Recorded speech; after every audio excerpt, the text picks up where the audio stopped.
नमस्कार प्रिय वृषभ राशि वाले, मैं हूं स्टूडियो डॉक्टर रवि गुप्ता और स्वागत करता हूं आज के मेरे बहुत ही खास कार्यक्रम मई महीने का संपूर्ण मासिक राशिफल में।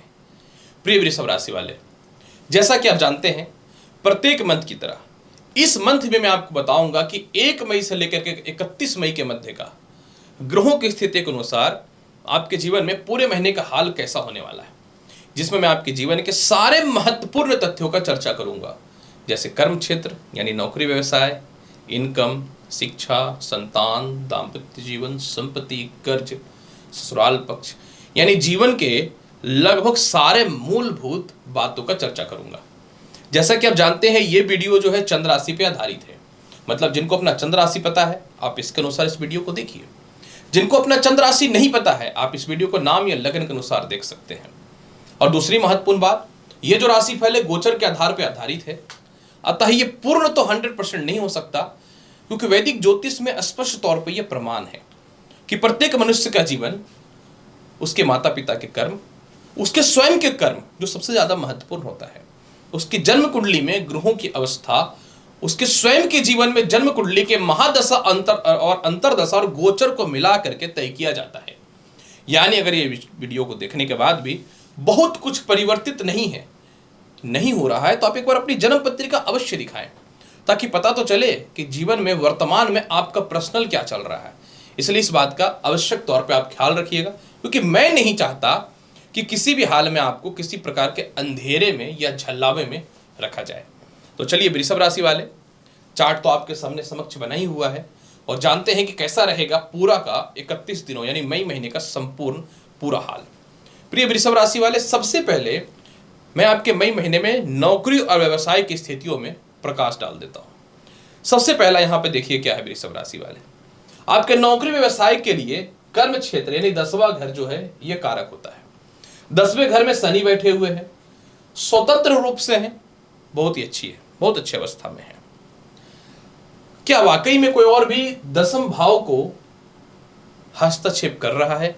नहीं, मतलब स्वतंत्र रूप से शनि भाग्य का मालिक होकर त्रिकोण अवस्था में है, तो केंद्र त्रिकोण राज्यों के अलावा सस्योग बना करके रखे हैं, तो आपके लिए लाभकारी है। मतलब शनि चाहेगा कि पूरे महीने नए नौकरी और व्यवसाय के योगों में वृद्धि हो, आपके काम में स्टेबिलिटी शनि लाएगा, और इसके अलावा आपके करियर के ग्रोथ के लिए काफी अच्छे लोगों से कांटेक्ट होगा, वो नौकरी में हो या अब व्यवसाय में हो। लेकिन बड़ा बदलाव देखने को मिलेगा आपके जीवन में 19 मई से। 19 मई से लग्न का मालिक शुक्र जो है यह लग्न में आ जाएगा वृषभ राशि में, और सप्तम भाव अपने कारकता तो स्थान पे दृष्टि डालेगा, और इसी के साथ सूर्य जो आपकी कुंडली में सुखों का मालिक है ये 14 तारीख से केंद्र में आ जाएगा। यानी 14 तारीख के बाद आप अपने जीवन में नौकरी व्यवसाय के लिए घर से दूर जाना चाहते थे तो उसके लिए लाभ की स्थिति को दिखा रहा है। और साथ में 14 मई के बाद आपके जीवन में अगर आप इस तरीके का काम करते हैं कि सामाजिक लोगों का तालमेल काफी अच्छा होता है, तो आपके उस अवस्था में सपोर्ट मिलेगा, मतलब पारिवारिक सपोर्ट 14 तारीख के बाद बहुत बढ़िया आपको मिलेगा, सामाजिक सपोर्ट बढ़िया मिलेगा। लेकिन सबसे ज्यादा महत्वपूर्ण नौकरी व्यवसाय में बढ़िया बदलाव आपके जीवन में यह होना चालू हो जाएगा। कब से यह होना चालू हो जाएगा? आपके जीवन में 19 मई से, जब सप्तम भाव पे शुक्र की दृष्टि पड़ेगी। 19 मई के बाद नौकरी व्यवसाय में बड़ा बदलाव है। 19 मई के बाद अगर आपके नौकरी व्यवसाय में किसी प्रकार का लिटिगेशन या कानूनी परेशानी थी तो वो बहुत हद तक दूर होता हुआ नजर आएगा। और 19 मई के बाद जो है सबसे बड़ी बात आपके जीवन में यहाँ पे यह भी देखने को मिलेगा कि जैसे ही लगन का मालिक लग्न में आएगा तो आपका इज्जत, सम्मान, प्रतिष्ठा जो करियर में खराब हो रहा था वो सब रिटर्न होना चालू हो जाएगा। मतलब इस महीने 14 मई से थोड़ा बदलाव और 19 मई से जबरदस्त बदलाव होने की उम्मीद और संभावनाएं बनेंगी। परंतु 10 मई से शुक्र जो है यह द्वादश भाव पे प्रवेश कर रहा है। इस वीडियो का टॉपिक क्या था कि जीवन में होगा इस महीने का पर्दाफाश लोगों का, तो जीवन का पर्दाफाश होगा तो शुक्र देखिए द्वादश भाव पे चला जाएगा। तो एक बात यहां पे यह भी देखना है, मेरा काम आपको सावधान करना है, द्वितीय भाव का मालिक द्वादश भाव पे रहेगा और पंचम भाव का मालिक द्वादश भाव पे रहेगा।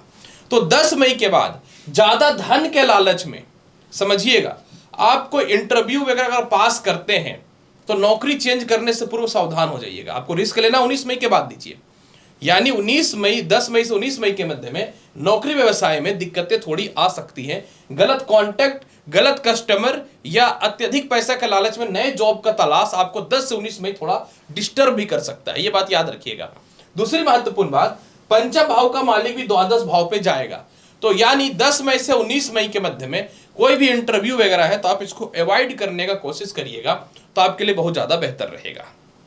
मेरा काम तो आपको सीधी तौर पे समझाने का ही है, परंतु एक बात यहाँ पे सबसे अच्छी यहाँ पे ये है कि सप्तम का मालिक मंगल पूरे महीने केंद्र में है, तो आपको पार्टनरशिपिंग का सहयोग वगैरह बनेगा। लेकिन फंड वगैरह बहुत ज्यादा रिलीज वगैरह करना, ये फंड वगैरह चाहिए या बड़ा बदलाव वगैरह चाहिए या अपने कंपटीटर से आप आगे निकलना चाहते हैं, तो आपको 19 मई तक का सीधा इंतजार करना चाहिए। 19 मई तक सावधान हो जाइए। अब जो ग्रहों का अवस्था वो तो मैं बताऊंगा ना।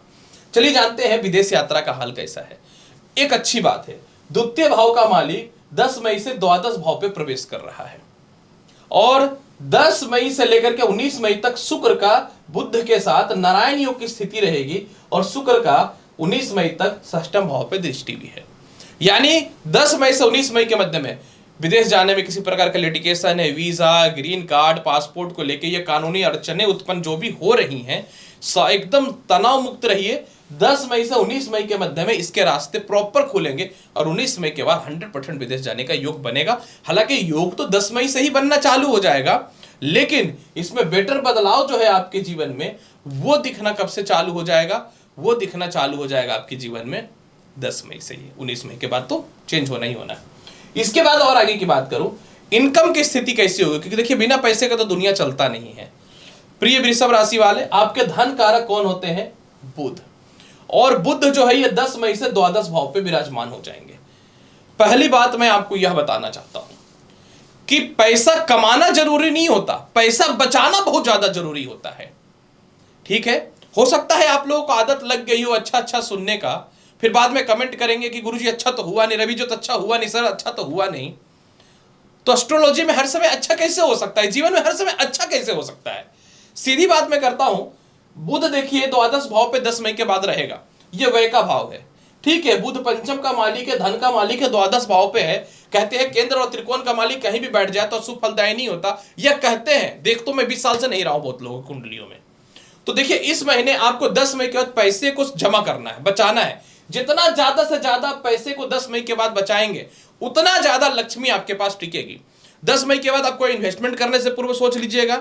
10 मई के बाद लॉटरी सट्टा में पैसे लगाने से पूर्व थोड़ा आप सोच लीजिएगा। अब यहां पे सुनिए, बृहस्पति 1 मई को केंद्र में आ रहे हैं, वृषभ राशि में आ रहे हैं और बृहस्पति आपकी कुंडली में आय के अलावा अष्टम भाव का अधिपति है। मतलब बृहस्पति का केंद्र में आने से दो काम हो जाएगा। पहला तो इसका सप्तम भाव पे दृष्टि चला जाएगा, तो ये आपके नौकरी व्यवसाय में बदलाव की स्थिति को थोड़ा थोड़ा दिखाएगा। सैलरी आपकी इंक्रीज होगी, जहां भी आपका फंड फंसा हुआ है वो निकलेगा। वो विदेशों में फंसा हुआ वो निकलेगा, रिश्तेदारों के पास फंसा हुआ वो निकलेगा, पिता से मिलेगा। और अष्टम भाव में होने के कारण अगर आपका ससुराल पक्ष से कुछ एलोमेनी है या मेंटेनेंस के पैसे वगैरह नहीं मिल रहे थे या प्रॉपर्टी वगैरह में पैसे फंसे हैं, तो आपका 1 मई से निकलना चालू हो जाएगा और जबरदस्त निकलना चालू हो जाएगा। लेकिन 10 मई से बुध का द्वादश भाव पे जाने से ये बहुत हैवी खर्च के योगों को बनाएगा। तो आपको क्या करना है? पैसे को ज्यादा से ज्यादा जो है सेव करके रखना है। हाँ ठीक है, बुध जब छोड़ेगा मेष राशि को अगले महीने जून में, तो आप करो जो डिसीजन लेना है, लेकिन इस महीने आप धन संचय ज्यादा करेंगे तो आपके लिए बेटर रहेगा। ये मैं आपको खुल के बता देता हूं। हालांकि 14 मई तक जो है सूर्य का उच्च का द्वादश भाव पे गलत इन्वेस्टमेंट वगैरह से आपको बचाएगा, लेकिन फिर भी 14 मई के बाद ही चलो बच के रहो।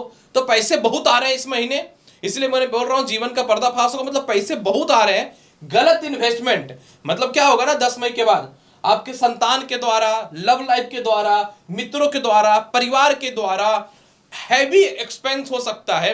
और आप किसी को कमिटमेंट कर देंगे, मैं हेल्प कर दूंगा बोल देंगे, और वो जुबान के चक्कर में पैसे देने पड़ सकते हैं। कमिटमेंट ही नहीं करना है किसी को, साला कमिटमेंट करो तो लोग उस बात को पकड़ लेते हैं। इस बात पे ध्यान दे देना। इसके बाद कैसा रहेगा आपके जीवन में? विवाह का हाल बल्ले बल्ले है। सीधी बात करता हूं, नो बकवास। 1 मई से बृहस्पति केंद्र में आएंगे, सप्तम भाव को देखना चालू कर देंगे। ठीक है, मतलब 1 मई के बाद आपके विवाह के रिश्ते अच्छे आ रहे हैं, वैवाहिक जीवन में सुधार हो रहा है। अष्टम भाव का अधिपति होने के कारण सेपरेशन में थे, दूरियां बनी हुई थी, या किसी काम के कारण एक दूसरे से दूरियां बनी हुई थी, हस्बैंड वाइफ दोनों काम कर रहे थे, तो घबराने की कोई आवश्यकता नहीं है। 1 मई से सप्तम भाव पे दृष्टि आएगा बृहस्पति का, वृश्चिक राशि उनके मित्र की राशि है, तो 1 मई के बाद आपके जीवन में, वैवाहिक जीवन में बहुत जबरदस्त सुधार होना चालू हो जाएगा। लेकिन एक बात मैं सुन लो, मैं बता देता हूं, यहां क्या है ना कि सूर्य भी जो है ना 14 तारीख से लग्न भाव पे आएंगे। अब सूर्य भी 14 तारीख से जब लग्न भाव पे आएंगे तो उनका भी सप्तम भाव पे दृष्टि पड़ना चालू हो जाएगा। अब उनका भी सप्तम भाव पे दृष्टि पड़ना चालू हो जाएगा, तो सूर्य ना वैवाहिक जीवन को डिस्टर्ब करते, खुद इनकी 3 शादी हुई पड़ी है, तो दूसरा को कैसे ठीक कर सकते हैं, इस बात को समझिएगा।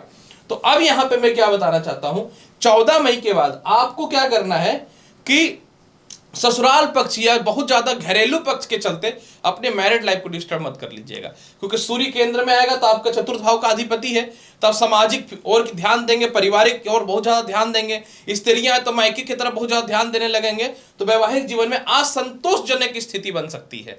तो आपको क्या करना है कि ध्यान दो, मैं मना नहीं करता, परिवार का मतलब होता है बुरे से बुरे वक्त में भी साथ दो, परिवार के उल्लेख सीखने तो भेड़ियों का ग्रुप से आप सीख सकते हो, लेकिन खुद का जो आपका लाइफ है, जो आपका जीवन साथी है, उसको तो मत छोड़ो।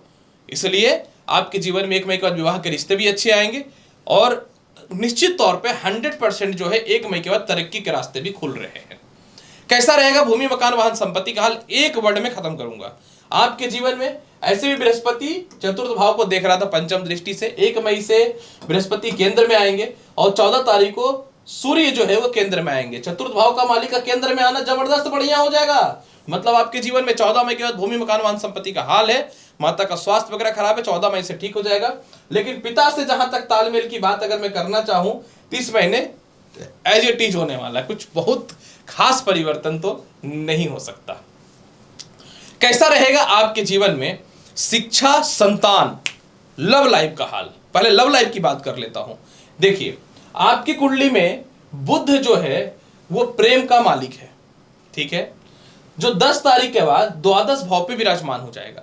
मतलब एक चीज आप समझिएगा, 10 तारीख के बाद आपको अपने लव लाइफ में, मैं बहुत अच्छी बात बताता हूं, आर्ग्यूमेंट से बचना है। आपकी वाणी का भी मालिक है ना बुध, तो 10 तारीख के बाद आप अपने लव लाइफ में आर्ग्यूमेंट से बचिएगा, फालतू बोलने से बचिएगा, वाणी दोष से बचिएगा। और 1 मई से बृहस्पति केंद्र में आएंगे, बुध से बन जाएगा नवम पंचम राजयोग, 1 2 3 4 नवम पंचम राजयोग बन जाएगा बृहस्पति और केतु का। तो 1 मई से आपके लव लाइफ में सुधार होगा, समझिएगा। प्रेम से विवाह के योग भी बनेंगे 1 मई से, इसमें कोई शक नहीं है, लेकिन आर्ग्यूमेंट से आपको बचना पड़ेगा। शिक्षा की बात करूं, देखिए शिक्षा कारक बुध है, 10 मई तक खुद स्वयं बुध शिक्षा स्थान को देख रहा है, तो 10 मई तक अगर आपका कोई रिजल्ट है, कोई इंटरव्यू है, तो उसमें तो आप पास हो जाओगे। 10 मई के बाद बुध जो है द्वादश भाव पे मेष राशि में चला जाएगा, अग्नि तात्विक राशि में चला जाएगा। मतलब 10 मई के बाद ये बुध क्या करेगा, आपको एंजाइटी देगा, घबराहट देगा, तार्किक बनाएगा। ये मंगल और बुध की कहीं से भी संयोग कनेक्टिविटी होती है ना, तो इंसान बहसबाजी करता है। तो आपको क्या करना है ना कि 10 मई के बाद लव लाइफ हो, पारिवारिक विवाद हो, मित्रों का विवाद हो, या ज्यादा धन के चलते अपने पढ़ाई पे डीप फोकस मत कर देना। मतलब 10 मई के बाद आपको पढ़ाई पे फुल फोकस करके रखना है, तब जाकर के आपका शिक्षा के योग भी अच्छे होंगे और लव लाइफ की स्थितियों में बहुत बेहतर सुधार हो सकता है। इस चीज का ध्यान रखना है।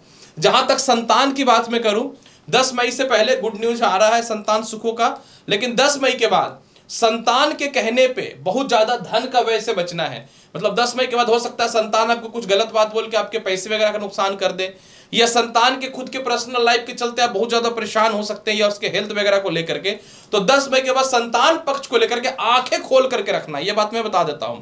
जहां तक द्वितीय संतान की बात है, बल्ले बल्ले है 1 मई से, कहीं से घबराने की बात नहीं, बृहस्पति की दृष्टि होगी। जहां तक तृतीय संतान की बात है, तो उनका भी तालमेल 1 मई से काफी अच्छा रहेगा। कैसा रहेगा आपके जीवन में स्वास्थ्य का हाल। स्वास्थ्य कारक शुक्र जो है ये 14 मई से केंद्र में अपनी राशि में आकर के मालव्य योग बना रहा है भाई साहब, यानी 14 तारीख के बाद सर दर्द, पेट की समस्याओं से मुक्ति मिल रहा है। हालांकि जो शुगर से, थायराइड से, लीवर से रिलेटेड परेशान है, उनको तो 1 मई से ही सुधार होना चालू हो जाएगा। कैसा रहेगा कर्ज मुक्ति का हाल, चलिए जानते हैं। और ससुराल पक्ष का हाल, बृहस्पति केंद्र में आ रहे हैं, 1 मई से ही आप कर्ज को उतारेंगे, आप पारिवारिक विवाद से बचना चालू कर देंगे, ससुराल पक्ष से तालमेल ठीक हो जाएगा, फंसी हुई प्रॉपर्टी जहां भी है वो मिलनी चालू हो जाएंगी और अपनी इच्छा शक्ति के से अधिक कार्य करके लोगों से रिश्तों को भी ठीक करेंगे। कहां तक मैं बात करूं केस मुकदमा का हाल, तो 10 मई के बाद बुध का द्वादश भाव में बैठे हुए हैं, तो मेष वृषभ राशि वाले इस महीने के लिए आपके लिए एक चेतावनी है कि आपको 10 मई के बाद अपनी जुबान पे नियंत्रण रखना, तार्किक नहीं बनना, ओवर कॉन्फिडेंस नहीं बनना है और गलत लव लाइफ के चक्कर में भी नहीं फंसना है। हो सकता है कि 10 मई के बाद थोड़ा सा गलत लव लाइफ के चक्कर में फंस सकते हैं। उपाय के तौर पे दुर्गा चालीसा 10 मई से चालू कर दीजिए। इसके अलावा जो है आटे का चूरमा बना के डब्बे में रखिए, प्रत्येक दिन माता लक्ष्मी को भोग लगाइए और चूरमा में चीनी का यूज नहीं करना है, मिश्री का यूज करना है। अगर खड़ा मिश्री मिल जाए, रॉ मिश्री मिल जाए, बहुत अच्छी बात है, जिसको ताल मिश्री बोलते हैं। और इसके अलावा जो है ओम श्रीम श्री नमः मंत्र का पूरे महीने जाप करिए।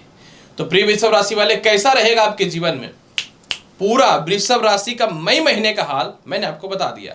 उम्मीद करता हूं कि बताई गई जानकारी से संतुष्ट होंगे। चैनल पर नए हैं तो लाइक करिए, शेयर करिए, सब्सक्राइब करिए। मिलता हूं अगली वीडियो में और महत्वपूर्ण और ज्ञानवर्धक जानकारी के साथ। तब तक के लिए एस्ट्रोलॉजर डॉक्टर रवि गुप्ता का नमस्कार। अच्छे से रहिए, ईश्वर करे आप हमेशा खुश रहें। धन्यवाद।